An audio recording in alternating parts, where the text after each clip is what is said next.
अस्सलामुअलैकुम प्यारे प्यारे बच्चों, मैं आप सबको दानिया लेसन प्रोडक्शन में खुशामदीद कहता हूँ। आज अगस्त का आखिरी दिन है और हम भी आपके लिए आज़ादी की आखिरी कहानी लेकर आए हैं जिसका नाम है आज़ादी का जश्न। अब्बू, कल 14 अगस्त है, मुझे जश्न आज़ादी की तैयारी करनी है, पैसे दें। जैसे ही खबर साहब कमरे में दाखिल हुए, उनके बड़े बेटे दानिश ने फरमाइश कर दी। उन्होंने मोहब्बत भरी निगाह बेटे पर डाली और जेब से बटुआ निकालकर हज़ार के 2 नोट निकालकर बोले, ये लो 2000 रुपये। दादा जान ने बगौर बेटे और पोते को देखा। वो गांव में रहते थे और बकौल उनके शहर में उनका दम घुटता था, मगर गुज़िश्ता कुछ अर्सा से उनकी तबीयत कुछ ठीक ना रहती थी।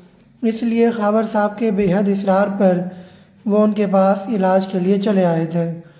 सिर्फ 2000 उनके छोटे बेटे वलीद ने नफ़ी में सर हिलाया। इन पैसों से सिर्फ झंडा और झंडियाँ ही आएंगी, फिर चिरागा करने के लिए लाइटिंग और आतिशबाजी का सामान कैसे आएगा। शाम को घूमने फिरने भी जाएंगे और वो म्यूज़िक कंसर्ट, मेरी पसंद के सभी सिंगर आज़ादी कंसर्ट में आ रहे हैं, हम सब दोस्त जाएंगे। इतना ज़बरदस्त प्रोग्राम बनाया है हमने और इसके लिए हमें पैसों की ज़रूरत है।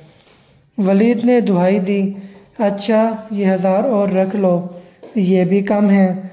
दानिश ने मुंह बनाया, अम्मी इतने पैसे आप भी दे दें तो कुछ गुजारा हो सकता है।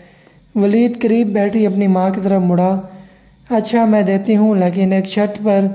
सादिया बेगम ने पहली बार में ही हथियार डालते हुए कहा, क्या शर्त है? दोनों भाइयों ने पूछा।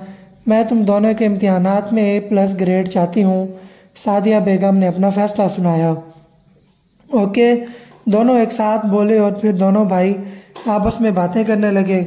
खावर साहब अखबार में और सादिया बेगम टीवी देखने में मगन हो चुकी थी, जबकि दादा जान की सारी तवज्जो बच्चों की जानिब थी। बाज़ार में खूब गहमा गहमी होगी, चलो ख़रीदारी के लिए चलते हैं। चेहरा रंगने के लिए रंग, सरों पे बांधने के लिए तेज़ रंगों वाले बैंड, अनार, पटाखे, आतिशबाजी का सामान, यही चीज़ें हैं, देखना कुछ रह ना जाए।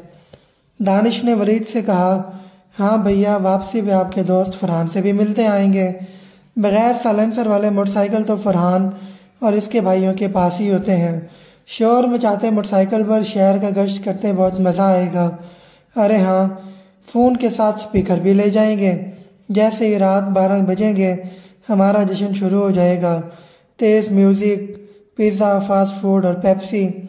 दादा जान को यूँ लगा जैसे उनके पोते अंग्रेज़ों से आज़ादी की नहीं बल्कि अखलाकियात से आज़ादी की खुशियाँ मनाने की मनसूबाबंदी कर रहे हों।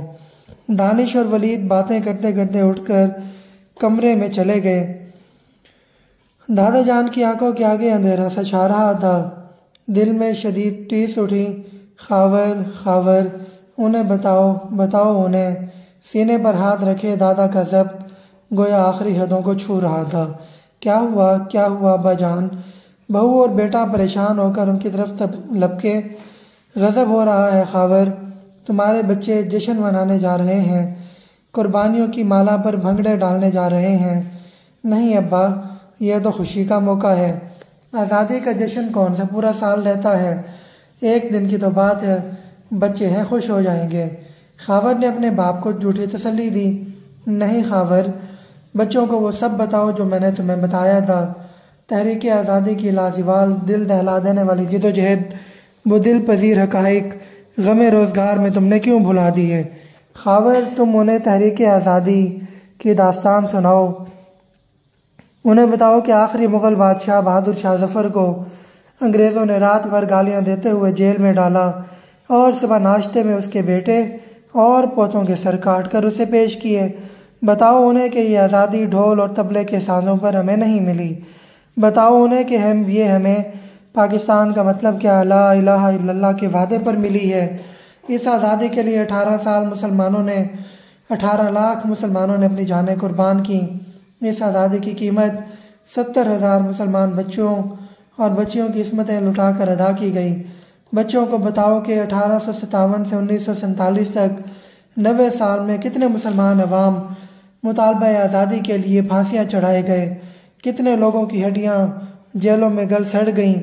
यह भी बताओ कि जब मुसलमान उलमाए पाकिस्तान का मतलब ला इलाहा इल्लल्लाह बताते, अंग्रेज़ों के ख़िलाफ़ जिहाद को फ़र्ज़ करार देते, तो अंग्रेज़ सरकार उन्हें तोपों के मुंह पर बांध कर तोपें चला देते।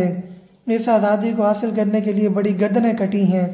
यह आज़ादी प्लेट में सजा कर नहीं दी गई कि हम इसका जश्न नाच गा कर मनाएं। खावर साहब और सादिया बेगम के चेहरों पर शर्मिंदगी के आसार बता रहे थे कि उन्हें अपनी गलती का एहसास हो रहा है। कितनी कुर्बानियाँ देकर अपने रब से इस्लामी ममलिकत के क़याम के वादे के साथ ये ख़ित्ता अर्ज़ी हमने मांगा है। यकीन जानो, अगर हम पाकिस्तान का मतलब ला इलाहा इल्लल्लाह का नारा ना लगाते तो पाकिस्तान कभी भी जोग्राफियाई हकीकत बनकर सामने ना आता। पाकिस्तान का क़याम तो पहाड़ों से नमूदार होने वाली हज़रत सालेह अलैहिस्सलाम की ऊँटनी की मानिद एक मौजिज़ा है, और जो इसकी कदर व कीमत नहीं पहचानेगा वो सख्त खसारे में मुब्तला होगा। मेरे बच्चों, मैं तुम्हें खसारे में नहीं देख सकता। दादा जान की आंखों के आगे अंधेरा छा रहा था, दिल से शदीद टीसें उठ रही थीं, वो बेहोश हो चुके थे। दादा जान अस्पताल के बिस्तर पर आंखें बंद किए लेटे थे। खावर साहब बेगम और बच्चों के हमरा उनके पास मौजूद थे। दादा ने आंखें खोलकर बच्चों पर निगाह डाली। दादा, आपको यौम आज़ादी मुबारक हो। वलीद ने आगे बढ़कर उनका हाथ थामा। दादा ने मुंह दूसरी तरफ फेर लिया था। दादा, हमें आपकी बातें सुनकर एहसास हुआ कि यौम आज़ादी मनाना बेहंगम शोर शराबे का नाम नहीं। जश्न आज़ादी तो वतन से मोहब्बत और वतन से तामीर का नाम है। वतन से मोहब्बत सुरों पर भड़कीले बैंड बांधकर बग़ैर सलेंसर के मोटरसाइकिल चलाने में नहीं, ये तो हम वतनों में दोस्ती, भलाई, भाईचारा और मोहब्बत कायम करने का नाम है, लोगों से और वतन से। दादा, आज सुबह हम सब ने फजर की नमाज बाजमात मस्जिद में अदा की, अपने वतन की सलामती और अपनी हिदायत की ढेरों दुआओं के साथ। हमारे पास जो पैसे थे हमने उनके फल और तोहफे लेकर अपने इलाके के सरकारी अस्पताल के मरीज़ बच्चों में बांट दिए हैं। दानिश दादा जान को अपने जश्न आज़ादी की तफसील बता रहा था। घर के करीब जो पार्क है उसे हम सब दोस्तों ने मिलकर साफ़ किया और इसमें पौधे भी लगाए हैं। हम समझ गए हैं कि जश्न आज़ादी का मतलब है पाकिस्तान से मोहब्बत, पाकिस्तान की तामीर। बच्चों के चेहरों पर पाकिस्तान की मोहब्बत दमक रही थी। दादा जान ने मुस्कुराते हुए अपने हाथ दानिश और वलीद के हाथों में देते हुए उम्मीद भरे लहजे में होंठ हिलाए। ये वतन तुम्हारा है, तुम हो पासबां इसके, इंशाअल्लाह। वलीद और दानिश पुरज़्म अंदाज में एक साथ बोले। तो प्यारे बच्चों, आपको कहानी कैसे लगी?